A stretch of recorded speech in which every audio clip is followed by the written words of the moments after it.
another Thunder Thursday on News OK Live. I'm Mike Sherman, sports editor of the Oklahoman, here for a special playoff edition of our Thunder Thursday with our Thunder coverage team, starting from his home in Edmond, Thunder beat writer John Rohde, from his home in Oklahoma City, Thunder beat writer Darnell Mayberry, and from just below me in the Oklahoma newsroom, columnist Jenny Carlson. Guys, Rockets, Thunder, and here we are, starting the postseason the same way we started the regular season, with James Harden on our brains. John, is it a good thing for the Thunder to start off with James in the gang, or a bad thing? Well, it's a good thing on the court.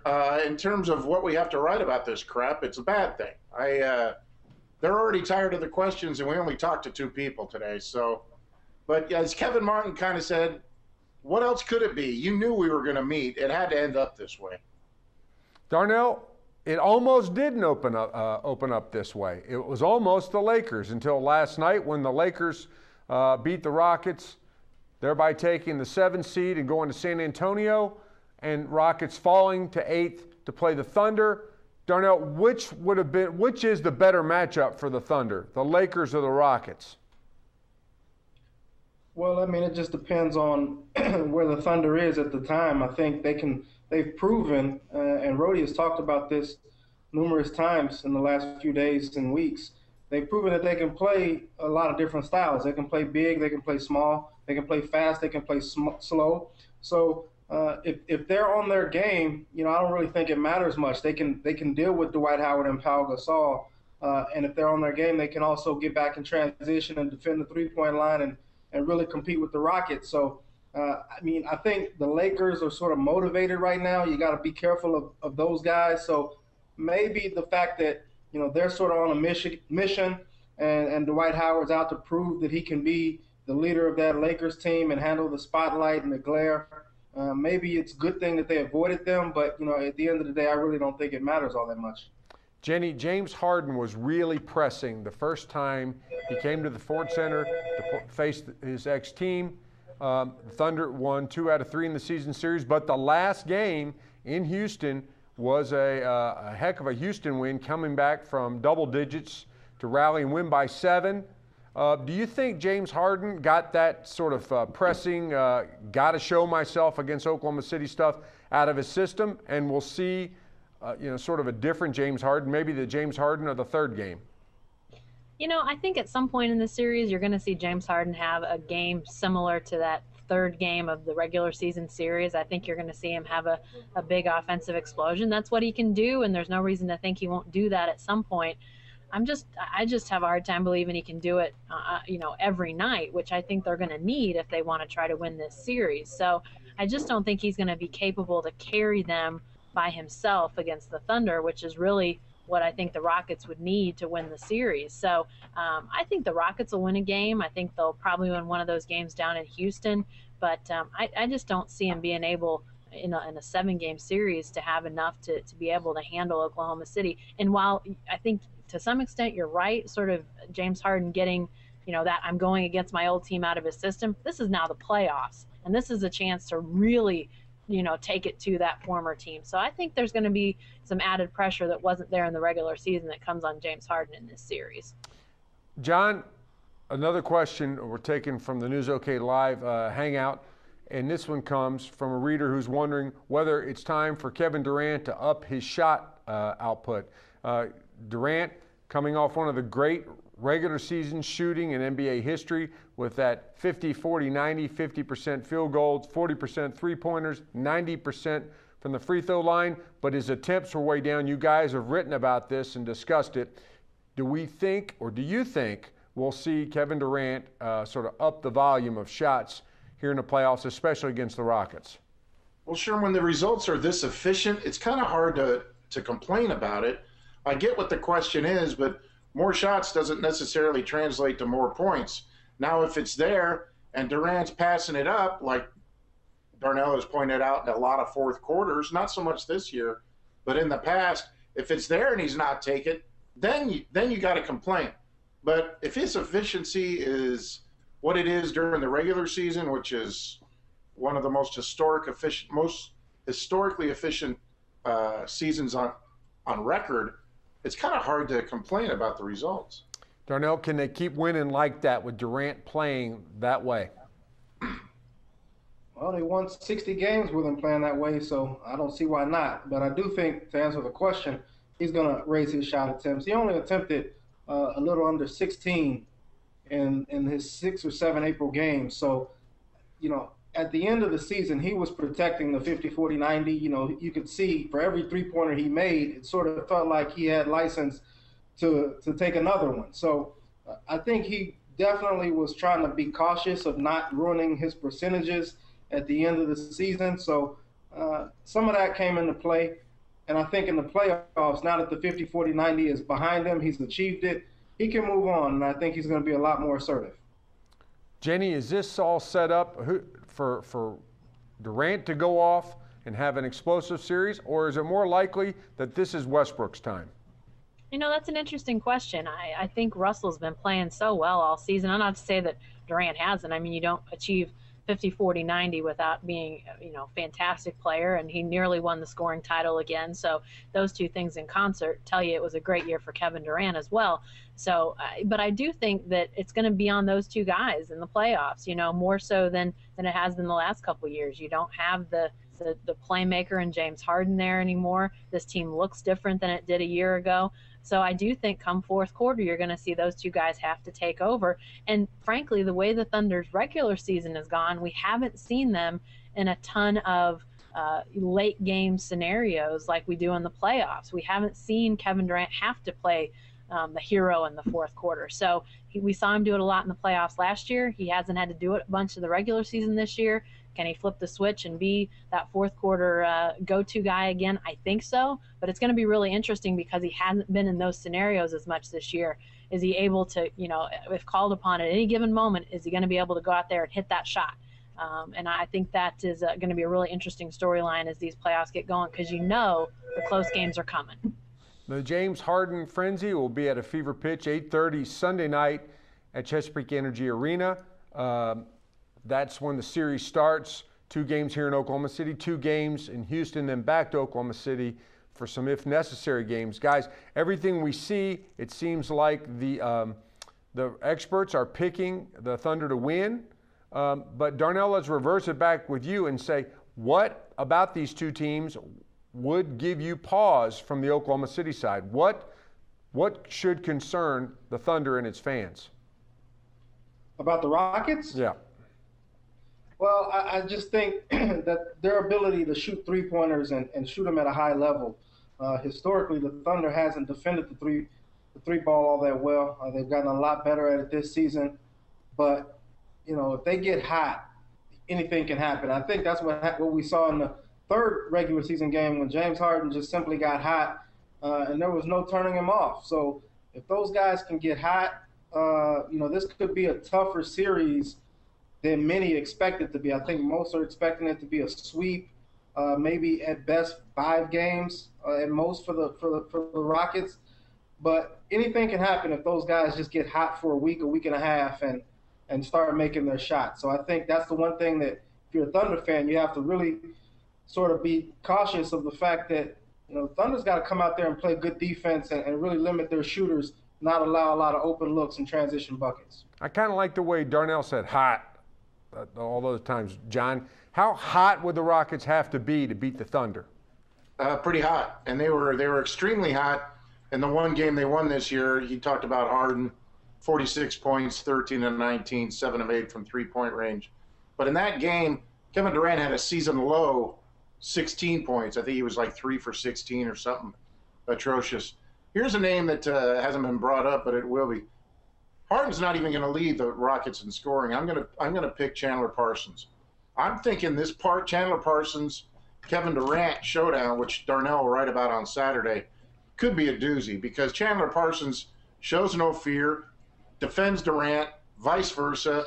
If you want to, wear Durant out on offense, or wear Durant out on defense, Chandler Parsons is perpetual motion. So I'm really intrigued by that matchup. And by the way, since All-Star break, Harden hadn't shot worth a damn. He's shooting about 41%, shooting in the 30s throughout April, really pressing like he did last night. Rockets have lost 3 out of 4, 4 out of 6. That's the best answer Darnell gave was, what scares him by the Rockets? I have to come up with something that they should be scared about with the Rockets. Rockets are good, but they're young, and I'm not saying they're going to be scared, but they're not going to be comfortable. I know that. Jenny, is there something about some reason for concern, maybe within the Thunder, that Oklahoma City needs to consider as it faces Houston starting Sunday? Well, I think, we've talked about this, and I think we've probably all written about it to some degree too, is these track meet teams, these teams that just are all about scoring and really get up and down the floor. The Rockets are definitely that way, second in the league in scoring. They just want to score and go and go. And I think we've seen the Thunder have some problems with teams like that in the past. Not always losing to those teams, but getting kind of sucked into that from time to time. So, do they get sucked in a game or two? I think it's possible.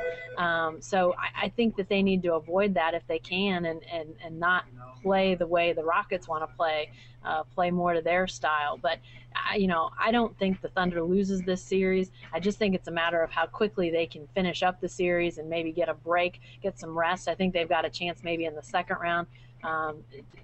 With the Clippers Grizzlies series to maybe catch a team that's going to be coming out of a long series. Those two teams went 7 games last year. I could see them going 7 again this year. So if the Thunder could make quick work of the Rockets, it just gives them a chance to rest up, get ready for an opponent that maybe won't be as rested. I think that should be, there's plenty of motivation this time of year, but that's one more thing that can motivate the Thunder to get this series over, get that rest, and then get ready for what's going to probably be a pretty tough opponent in the second round. A lot of great content coming from you guys the next few days. Of course, John's got a story on Kevin Martin and his playoff experience or lack thereof. That'll be posted to News OK Thursday night and the Oklahoman on Friday. Come Saturday, Darnell, you're planning a story on the Kevin Durant-Chandler Parsons matchup. And then for Sunday, a special section heavy on James Harden and sort of all the melodrama behind his trade, why it all broke up, what kind of seasons he's had in Houston, many other angles, Darnell. But I'm going to come back to something that gets custom discussed a lot in Oklahoma City, and that's the role of the bench. So I'm going to ask you, Darnell, to take a look at the bench and these trios. Which is greater, the Kevin Martin, Derek Fisher, Reggie Jackson trio of this year, or the James Harden, Derek Fisher, Daquan Cook trio of last year's playoffs? In that way, which of those two units is stronger? James Harden, because he made everybody else better. John? Are we going to John? ignore the Miami series? John? Here's the deal. He didn't show up in the finals. I'm not blaming the finals loss totally on James Harden. His shot wasn't falling. And when then it got in his head and he was a little bit off for the whole time. I don't know if he didn't get much sleep on South Beach. I don't know what the reason was. But I know this. Kevin Martin has a cleaner slate in the finals than James Harden does. Well, here's the thing. There are two sides of the James Harden debate. You have the one side who feels like everything this team did right last year was a result of James Harden. Then you have the other side that says, hey, well, look what he did in the finals. Nothing. It's somewhere in the middle. The Thunder wouldn't have gotten to the finals had it not been for James Harden. James Harden stepped up and played his tail off for this team to help them get there. So I don't think you can just look at the finals and say, oh, well, he didn't show up. He's worthless. He was a solid player for this team for many games. And I think it's sort of a disservice to him to just sort of throw out the finals and say, he didn't really do much and, didn't do it when it mattered. Jenny, a great part of this series is the James Harden referendum. But looking at those two trios, and I put them together based on the fact that you got the commonality of Derek Fisher, you got Daquan Cook and Reggie Jackson, and then you got Kevin Martin and James Harden. Which of those units do you think is stronger? I still think probably the James Harden trio, just because of what Harden was able to do. Obviously the connection that he had with Nick Collison was great. And then obviously he played a lot with those starters. I think probably go the way of Harden. But I tell you this, Reggie Jackson continues to impress me. He just looks like a guy more and more who's going to be able to do some things in the playoffs. Now, he's not going to be what James Harden was a year ago. James Harden was, in his third year as a pro, was really in his second go around as being a mainstay on a playoff team. This is going to be Reggie Jackson's first go around in the playoffs. So there's going to be some bumps along the way. But the guy just continues to impress me. So I think, come next year, I think we're going to be expecting some really big things out of Reggie Jackson. But don't be surprised if you don't see him make some plays this playoffs, because everything is trending that way. The end of this regular season, he's been really good for this team. John, Reggie Jackson spent last year's playoffs in a suit and a bow tie.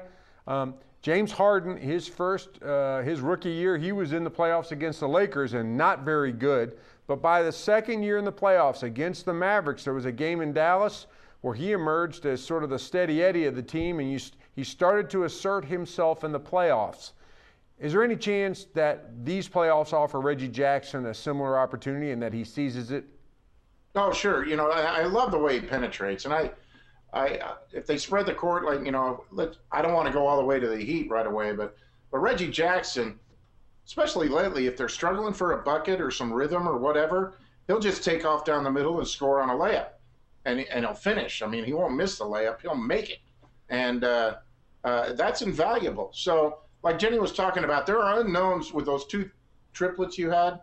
There are unknowns with Kevin Martin and Reggie Jackson. I mean, we know what Fish is last year and this year, but the unknown of Martin, the unknown of Jackson, that's what we got to see how that pans out. Doesn't mean it won't pan out, but we just don't know right now. Darnell, the old saying, role players don't travel. Of course, James Harden proved last year, especially in the playoffs, that he was not a role player because he did travel. Big shots in Dallas to end the series. Big shots in Los Angeles, although the very biggest shot, of course, was the one in San Antonio. Do you see Reggie Jackson as being somebody that Scott Brooks will trust in key situations in the playoffs this year? It hasn't always been the case this season. No, I don't see it. I think Reggie still has a lot more to do to prove to Scott Brooks and the rest of the staff and his teammates that he can do this and do this consistently and do it when it matters most on the big stage. James Harden, if you remember, he was going through some of the same things that Reggie Jackson is experiencing now. When he's dribbling the ball, teammates, coaches from the sidelines yelling at him to pass it, just really dogging him and getting on him. That's some of the same things James Harden had to go through, and now Reggie is experiencing that. And I don't think it's going to be until next year, maybe even midway through the season next year, where they can get comfortable with him and really understand that, hey, this guy knows what he's doing. And at the very least, he can create a shot. So, they sort of let Russell Westbrook do whatever he wanted to do in terms of flying to the basket and putting pressure on the defense. Why not have another guy out there who can sort of be a Russell Westbrook light, which is what a lot of people thought he was. And it turns out, in terms of getting to the rim, he can do some of the same things as Russell, but only at this stage in his career, he's a lot more efficient at it than Russell was in his second season, and he finishes better. I think Reggie Jackson has the potential to be that player someday, but I just can't see it in this postseason. Jenny, in this postseason, a matchup that we have not talked about, although we've alluded to, is the one of Russell Westbrook against whoever the Houston Rockets send to guard him. We sort of sat around laughing as we were planning our coverage the other day about who on earth the Lakers would assign to guard Russell. Isn't the question the very same thing for the Rockets, and whether Jeremy Lin or whomever comes at them? I think so. Yeah, I mean, obviously the who of the Lakers is going to be somebody that's probably much older, much slower. But I mean, I think that the Rockets have a similar problem. I just don't see anybody that's going to be able to keep up with Russell Westbrook in a series. There may be an answer for a short period of time, a couple minutes here and there, but I just don't see any way that he can be contained, especially the way he's playing. I mean, come on, Barry and I were talking on our press row video today, one of them, about whether he should be considered for all NBA, and the way he's playing, he should at least be in the discussion. I think this is a year where he probably sort of knocks on the door and then maybe breaks through next year if he plays well. But the way he's playing, it's hard to argue with just how good he's been. He's going to be trouble for anybody that they match up with in the Western Conference. So I think the Rockets are just the first of several teams that could find themselves having trouble with Russell Westbrook. John, we're talking about Russell Westbrook and whether the worst matchup for the Rockets is him. But is this Russell Westbrook's great moment? Is this the moment that he sort of pulls it all together and becomes the player that the Thunder foresaw when they drafted him fourth out of UCLA? Can he be the X factor in these playoffs? Oh yeah, I mean, when you're the best athlete in the NBA, including LeBron, according to Mike Krzyzewski, the next moment could be your biggest moment. Here's the deal that I think: whoever doesn't get back is in trouble, and Scott Brooks touched on that today. He thinks Houston, as well as anyone, turns defense into offense as well as anybody in the NBA. Thunder's pretty good at it too. So if somebody's not getting back, I believe Darnell was at all 3 Houston games, both on the road. There were a lot of easy buckets both ways. And then there were other times where Durant heated up and Harden heated up. But you're right. Every stage could be Russell's stage. He's just that good. Darnell, is he ready to pull it all together from a maturity standpoint, from a leadership standpoint? We know he's got the talent. Is this when we could see it all come together for Russell Westbrook? It's possible. I think you're starting to see him really become a leader for this team and mature. There are obviously occasional blow-ups on the court and outbursts, but those are few and far between, and I think we sort of magnify those moments when he has them. And he's got to keep those in check, no doubt about it. But for the most part this season, he's been a lot more mature on the court, trying to work his teammates through different things and talk to them and lead them in the proper way. So I think he's going to put it all together in these playoffs, and I think we're going to see a terrific run out of Russell Westbrook. We're going to end this Thunder Hangout with a prediction, not about the series. We'll save those for Saturday's edition when you'll get to see all of our staff's picks for the playoffs, this series and others. The prediction, however, is about how James Harden will be received. Jenny, John, Darnell, you saw it the first time he came back. We had an 80-year-old woman from Okeen offering to take up a collection to keep him in Thunder Blue. She was there, lots of people there, a great outpouring of respect for James Harden, but then the ball went up and he was sort of just another player for afterwards. How will Thunder fans receive him come Sunday night? Jenny, you start.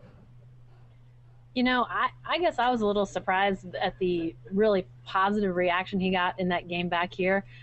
I don't think he'll get quite the ovation that he got the first time around. This is the playoffs, and this is for keeps. And I think Thunder fans realize that, this is when everybody that's not with them is against them. So, there may be some, scattering of applause and that sort of thing, but I don't think it'll be the same level of ovation as the first time. I think that was sort of a thank you, we appreciate you, James, for all you did sort of moment. And I think that's in the past. I think now, people have sort of moved on and are ready to see this playoff run through. So maybe I'm wrong. I was wrong the first time, but I just don't see as big of an ovation this time around. John, is there any chance they finally take me up on my idea? Sports Clips sponsors an event. People show up in barber chairs lined on the sidewalk in front of Chesapeake Energy Arena. Free Shave Your Beard Day. Get rid of the tribute beards and just go all Thunder, all in, and goodbye, James. I think Jenny's right. I don't think he'll be as well received. It'll be more mixed, and that's during intros. What will not be mixed is every minute after that, because if he gets a charge, draws a fake foul, flops, whatever, boos, immediate boos, loud boos. This is for keeps. This is for the postseason.